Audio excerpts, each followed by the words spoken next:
अस्सलाम वालेकुम जी। आज हम नेक्स्ट टॉपिक स्टार्ट करेंगे ट्रांसफार्मर। तो आपने लास्ट जो पढ़ा था वो है म्यूचुअल इंडक्शन। तो ये प्रैक्टिकल एप्लीकेशन है म्यूचुअल इंडक्शन की। और ये AC voltage alternating current voltage को हम ट्रांसफॉर्म करने के लिए इस्तेमाल करते हैं, यानी इंक्रीज करने या डिक्रीज करने के लिए। तो ये कॉमनली यूज़ होता है बहुत सारी जगहों पे। तो इसका जो वर्किंग प्रिंसिपल वो तो म्यूचुअल इंडक्शन। अब उसमें क्या था कि एक कॉइल में करंट चेंज होता है, उसकी वजह से दूसरी कॉइल में करंट इंड्यूस हो जाता है। तो इसकी वर्किंग में देखें, सबसे पहले कंस्ट्रक्शन में एक कोर मटेरियल होता है, लेमिनेटेड कोर मटेरियल यानी इंसुलेटेड। ये सॉफ्ट आयरन का बना होता है। तो यहाँ पर दो कॉइल जो है वाउंड की जाती हैं इसी कोर मटेरियल के ऊपर। ये यहाँ पे एक कॉइल वाउंड करेंगे और यहाँ आप इनपुट देंगे। जिस कॉइल के क्रॉस आप इनपुट देंगे उसे हम प्राइमरी कॉइल का नाम देते हैं। और उधर जो वोल्टेज होगा वो वीपी, नंबर ऑफ टर्न्स जो होंगी वो एनपी, और जो करंट होगा वो आईपी। इधर आप एक और कॉइल वाउंड करते हैं जिसके क्रॉस आप आउटपुट लेते हैं। ठीक है जी। और इसे हम नाम देते हैं सेकेंडरी कॉइल का। इसमें जो वोल्टेज होगा वी एस से डिनोट करेंगे, करंट आई एस से डिनोट करेंगे, number of turns N S से डिनोट करेंगे। और ये दोनों एक ही कोर मटेरियल के ऊपर जो है ना वाउंड की जाती हैं, इंसुलेटेड कोर मटेरियल।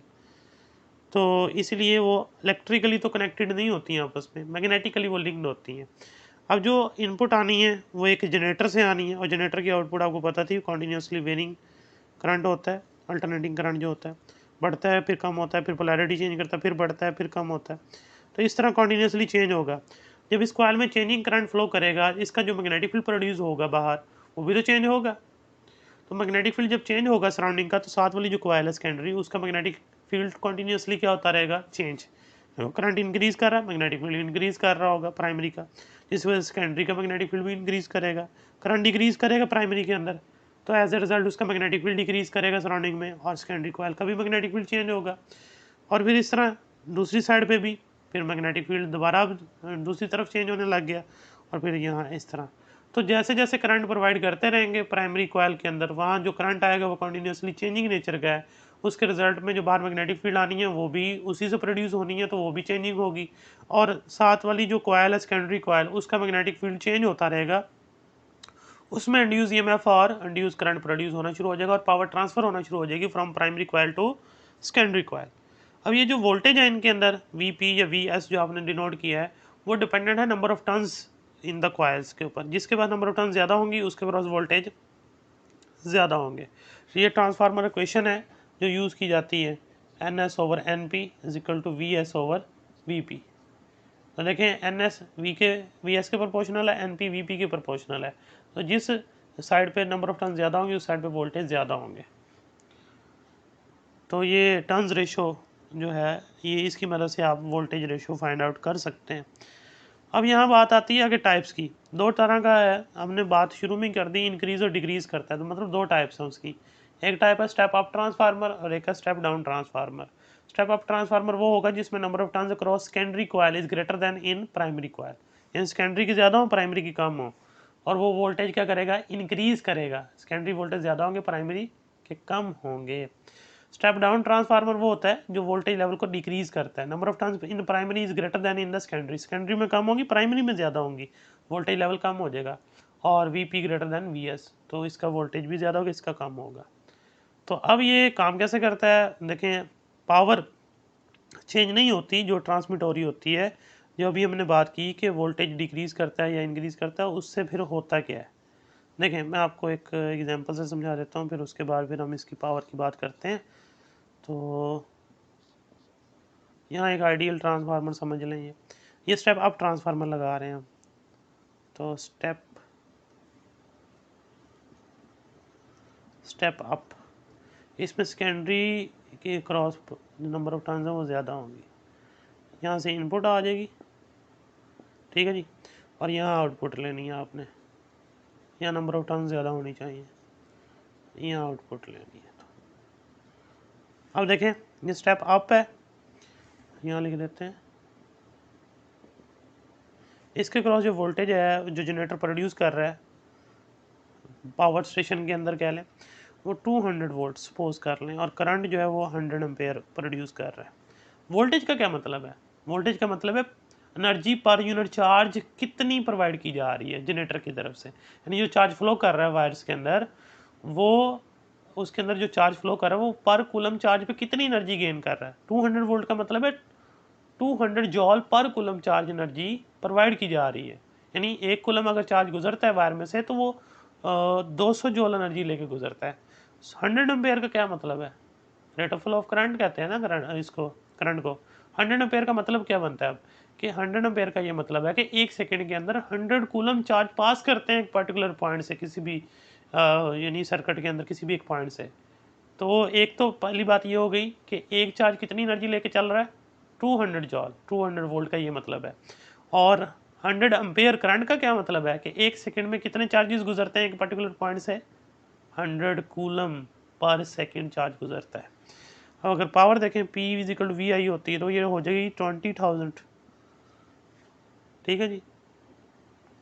अब अगर यही वोल्टेज और यही करंट अगर आप ट्रांसमिशन लाइन के ऊपर डाल देंगे तो वो तो बहुत लंबा रास्ता है एक सिटी से दूसरी सिटी का। देखिए हर सिटी में पावर स्टेशन नहीं होता, तो डेफिनेटली अब जैसे मुल्तान है, हमारी बिजली जो बाहर से आती है, तो इसलिए अब जो डिस्टेंस वो बहुत ज़्यादा है, वो तो कम नहीं किया जा सकता, जिस वजह से करंट जब आप देखेंगे तो हीटिंग फैक्टर जो है वो जनरेट होता है according to Joule's law. Joule's law आपने पढ़ा था, I²RT, इसे हीटिंग फैक्टर ऑफ करंट कहते हैं। अब देखें करंट की स्केयर प्रोडक्ट ऑफ आर और टाइम, टाइम 24 आवर, रेजिस्टेंस देखें लेंथ इतनी ज़्यादा होगी एक सिटी से दूसरी तक, तो ट्रांसमिशन लाइन की तो लेंथ तो कम नहीं हो सकती। अगर रेजिस्टेंस जो है वो कम करनी है, अच्छा कंडक्टर यूज़ करेंगे, वो इकोनॉमिकली सूट नहीं करेगा, तो आप वही कंडक्टर लेके आएंगे जो अच्छा होगा, इकोनॉमिकली सूट करेगा, रेजिस्टेंस की वैल्यू तो होगी। उसके बाद फिर आगे आ जाएंगे करंट I², जितना ज़्यादा करंट होगा हीटिंग फैक्टर उतना ज़्यादा होगा, उतनी पावर लॉस होगी रास्ते में। तो करंट यहाँ पर कितना है, 100 एम्पेयर, 100 का स्केयर देखें कहाँ चला जाएगा, वो 10,000 पे चला जाएगा। तो फिर अब यहाँ इस चीज़ को, इस इशू को रिजॉल्व करने के लिए हमने क्या किया, जैसे ये जो जनरेटर ने हमें आउटपुट दी है 200 वोल्ट और 100 एम्पेयर करंट, हमने उसको कहाँ कनेक्ट कर दिया, input with the step up transformer. उसने स्टेप अप क्या किया, वोल्टेज को उसने इंक्रीज़ कर दिया 10,000 तक, और करंट उसने रिड्यूस कर दिया 2 एम्पेयर तक। तो पावर देखें वहीं रही 20,000 वाट।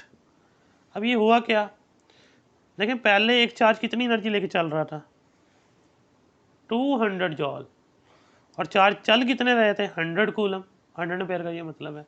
तो वो कोलिजन बहुत ज़्यादा होंगे, 100 कूलम होंगे तो कोलिजन बहुत ज़्यादा होंगे, हीटिंग इफेक्ट बहुत ज़्यादा आएगा। इलेक्ट्रॉन जब भी मूव करता है उसके रास्ते में वाइब्रेटिंग एटम आता है, कोलिजन करता है, एनर्जी लॉस कर देता है, और हीटिंग फैक्टर आना शुरू हो जाता है। जितने ज़्यादा इलेक्ट्रॉन्स होंगे या जितने ज़्यादा चार्ज फ्लो कर रहे होंगे तो जाहिर सी बात है हीटिंग फैक्टर उतना ज़्यादा आएगा, क्योंकि कोलिजन ज़्यादा होंगे। तो हमने क्या किया, एनर्जी तो हमने पहुँचानी है दूसरे एंड पे, तो हमने वो जो 200 वोल्ट था उसको कन्वर्ट कर लिया 10,000 वोल्ट पे। अब इसका क्या मतलब बना कि अब एक चार्ज के पास कितनी एनर्जी होगी, 10,000 जॉल। हमने एक चार्ज के ऊपर एनर्जी की अमाउंट बढ़ा दी, और चार्ज की अमाउंट क्या कर दी, 2 एम्पेयर, 2 कूलम गुजरेंगे जी एक पर्टिकुलर पॉइंट से एक सेकंड के अंदर। अब एक कूलम कितनी एनर्जी लेके आएगा, 10,000, दूसरा भी 10,000, 20 पूरा हो गया। यहाँ 100 कूलम चार्ज जो है वो इतनी एनर्जी लेके आ रहे थे, यहाँ 2 कूलम चार्ज वो एनर्जी लेके आएंगे, एनर्जी उतनी होगी, जस्ट नंबर ऑफ चार्जेस कम कर दिए और उसके ऊपर जो अमाउंट ऑफ एनर्जी है वो बढ़ा दी है। ठीक है जी। जी तो हम बात कर रहे थे, देखें यहाँ पर ट्रांसफॉर्म कर दिए वोल्टेज, 10,000 वोल्टेज करने का क्या मतलब है कि एक चार्ज को हमने एनर्जी 10,000 जॉल दे दी, और करंट कम करने का मतलब ये है कि नंबर ऑफ चार्जेस कम कर दिया आपने, उनके ऊपर एनर्जी बढ़ा दी, अमाउंट ऑफ पावर जो है वो उतनी की उतनी है। तो ये तो हो गए 10,000 वोल्ट और 2 एम्पेयर करंट, इसको हमने ट्रांसमिशन लाइन के ऊपर डाल दिया, तो हीटिंग फैक्टर कम हो गया। देखें आई की वजह से पहले 100 का स्केयर आ रहा था, अब किसका स्केयर आएगा, 2 का स्केयर 4 और 100 का 10,000, कितना देखें फैक्टर कम हो गया, हीटिंग फैक्टर कम हो गया, क्योंकि कोलिजन कम होंगे ना, चार्जेस कम कर दिया आपने, उनके ऊपर एनर्जी बढ़ा दी। तो वो दूसरे एंड तक जब पहुंचेंगे कंज्यूमर तक, यानी हम तक पहुंचेंगे, तो हमारी डिवाइसेस तो इतने हैवी वोल्ट पे ऑपरेट नहीं करती, मतलब यानी कि 200 या 220 वोल्ट पे करती हैं। तो फिर डेफिनेटली ये जो 10,000 वोल्ट है ये सूट नहीं करता। और फिर हम क्या करते हैं, स्टेप डाउन ट्रांसफार्मर लगाते हैं यहाँ पर, जो अपने हर आप देखते हैं हर गली के आगे लगा होता है। तो हाई पावर ट्रांसमिशन लाइन उससे कनेक्टेड होती है, और फिर नीचे दूसरी जो पावर डिस्ट्रीब्यूशन लाइन जो होती हैं उनके साथ वो कनेक्टेड होता है। तो इनपुट जो मिल रही होती है उस ट्रांसफार्मर को, वही दोबारा अगर देखें ये यहाँ पहुँच गई एक शहर से दूसरे शहर तक, वो 10,000 वोल्ट और 2 एम्पेयर, इसको अपने स्टेप डाउन करना है। स्टेप डाउन कैसे करेंगे, प्राइमरी की कॉइल ज़्यादा होंगी, सेकेंडरी की कम होंगी, ये स्टेप डाउन हो जाएगा। तो आउटपुट जो मिलेगी आपको वो 200 वोल्ट, और करंट जो मिलेगा वो वापस 100 एम्पेयर। तो पावर फिर दोबारा कितनी आ गई, 20,000 वाट ही आ गई। अब देखें, अब हर पैरेलल कम्बिनेशन में हम जो है वो आगे डिस्ट्रीब्यूट करते हैं। हर घर में जो है वो करंट जो है वो, अगर 10 घर हैं गली के अंदर तो 10-10 एम्पेयर हर किसी को डिवाइड हो गया, 200 वोल्ट सबका सेम रहेगा। तो इसलिए ये जो ट्रांसफॉर्मेशन की गई ये इसलिए की गई, यानी वोल्टेज को इसलिए ट्रांसफॉर्म किया गया कि ताकि इस एसी करंट को ट्रांसमिट किया जा सके from one place to another without loss power. तो पावर जो है उसको कम लॉस करवा के, ये तो हमने आइडियली डिस्कस किया, लेकिन रियलिटी के अंदर जो हमेशा आउटपुट पावर आती है वो इनपुट से कम होती है। बहुत सारे हीटिंग फैक्टर्स हैं, रेजिस्टेंस है, तो इसके हाइस्टेरिस लॉस है, जिसकी वजह से जो है ना वो पावर लॉस होती है, और वो इनपुट जो दे रहे होते हैं उसी में से लॉस होती है। तो हमेशा आउटपुट हमेशा कम मिलती है इनपुट से। तो ये हमने आइडियली डिस्कस किया। तो आइडियल जो है ट्रांसफार्मर, उसके अंदर जो इनपुट पावर और आउटपुट पावर वो आपस में बराबर होती हैं। तो प्राइमरी की पावर और सेकेंडरी की पावर बराबर हैं। तो देखें ये जो वोल्टेज और करंट इंक्रीज़ और डिक्रीज़ हो रहा है उसका यहाँ से आपको समझ आ जाएगा। तो वी पी और आई पी प्राइमरी की, और सेकेंडरी का वी एस और आई एस। तो अगर आप डिवाइड करें, वी पी के नीचे वी एस ले आएँ, और इधर देखें आई एस के नीचे आई पी ले आएँ, इधर क्रॉस करके। अब अगर इसको गौर से देखिए, अब इधर वी पी ऊपर है, आई पी इधर नीचे है, वी एस इधर नीचे है, आई एस इधर ऊपर है, इन्वर्सली है। वोल्टेज रिस्पेक्टिव करंट के इन्वर्सली है, यानी आपने वोल्टेज बढ़ाया, करंट कम कर दिया गया। वोल्टेज बढ़ाने का क्या मतलब है, पर यूनिट चार्ज पे एनर्जी बढ़ा दी, और करंट कम करने का मतलब नंबर ऑफ चार्जेस कम कर दिए। आप 100 एम्पेयर से एनर्जी ट्रांसफ़र कर रहे थे, हर चार्ज को आप 200 जॉल दे रहे थे, तो total amount of power deliver हो रही थी सर्किट में वो 20,000 थी। आपने पावर उतनी ही डिलीवर की सर्किट के अंदर, लेकिन with the help of 2 ampere current. 2 ampere का मतलब 2 कूलम चार्ज फ्लो करेगा एक पर्टिकुलर पॉइंट से पर यूनिट टाइम पे, और उनको एनर्जी कितनी दे गई, 10,000 जॉल, 10,000 वोल्ट का ये मतलब है। तो हमने नंबर ऑफ़ चार्जेस को कम करके करंट को कम किया, उनके ऊपर एनर्जी बढ़ाई, वोल्टेज बढ़ा, तो हीटिंग फैक्टर कम हुआ, ट्रांसमिशन में आसानी हुई।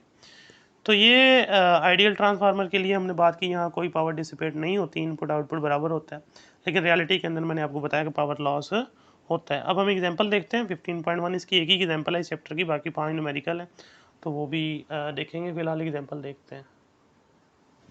देखें statement, if a transformer is use to supply voltage to a 12 volt model train which draw a current of 0.8 ampere, calculate the current in a primary if the voltage of the AC source is 240 volt।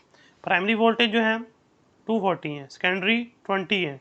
तो ये output है आपकी, यानी उस transformer ने एक train को operate करना है तो वो 20 वोल्ट दे रहा है। करंट कितना ड्रा कर रहा है, सेकेंडरी के क्रॉस 0.8 एम्पेयर। प्राइमरी का करंट आपने बताना है। तो ये आइडियल ट्रांसफार्मर की बात कर रहे हैं, तो प्राइमरी की पावर और सेकेंडरी की पावर इक्वल होंगी, तो वी पी और आई पी, और इधर वी एस और आई एस। अब आपने फाइंड आई पी करना है, इसको सेपरेट कर लें, वी पी इधर आके डिवाइड हो जाएगा। तो देखें V S I S divided by we P, तो वी एस की जो वैल्यू है 20 और आई एस की वैल्यू 0.8 है, और डिवाइडेड बाय वी पी की वैल्यू 240 है। मल्टीप्लाई करें और डिवाइड कर दें तो आई पी की जो वैल्यू आएगी 0.04 एम्पेयर आ जाएगी। इतना करंट होगा प्राइमरी कॉइल के अंदर। नेक्स्ट फिर इंशाल्लाह हम देखेंगे high voltage transmission different region के अंदर कैसे की जाती है, यानी कि जो हैवी लोडेड जो इंडस्ट्रीज़ होती हैं उनको पावर सप्लाई कैसे दी जाती है, जो सिटी के कंज्यूमर्स होते हैं हाउस होल्ड उनको कैसे दी जाती है। तो ये चीज़ें कल डिस्कस करेंगे, और फिर टॉपिक का चैप्टर हमारा कंप्लीट हो जाएगा। फिर शॉर्ट क्वेश्चन। अल्लाह हाफिज़।